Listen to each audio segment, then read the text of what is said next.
का आगाज करेंगे इस अहम खबर के साथ। सुप्रीम कोर्ट में सुन्नी इत्तेहाद कौंसिल की मखसूस नशिस्तों की दरखास्त पर समाअत आज होगी। चीफ जस्टिस काजी फायज ईसा की सरबराही में 13 रुकनी फुल कोर्ट दिन 11:30 बजे समाअत करेगा। गुज़िश्ता समाअत पर सुप्रीम कोर्ट ने लार्जर बेंच की तश्कील के लिए 3 रुकनी इंतजामी कमेटी को भेजा था। बेंच में जस्टिस मुसर्रत हिलाली के अलावा तमाम 13 जजेस मौजूद होंगे। जस्टिस मुसर्रत हिलाली सेहत की खराबी के बायस काबीना का हिस्सा नहीं हैं।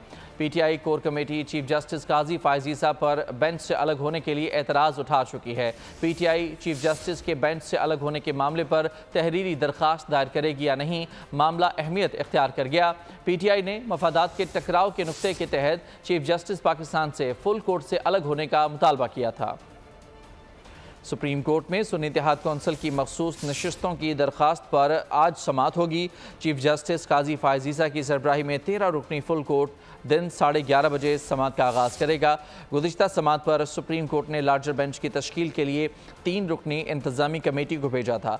बेंच में जस्टिस मुसर्रत हिलाली के अलावा तमाम 13 जजेस मौजूद होंगे। जस्टिस मुसर्रत हिलाली सेहत की खराबी की वजह से बेंच का हिस्सा नहीं होंगे।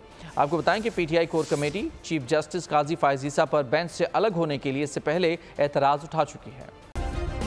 सब्सक्राइब करें और बेल दबाएं ताकि कोई खबर रह न जाए।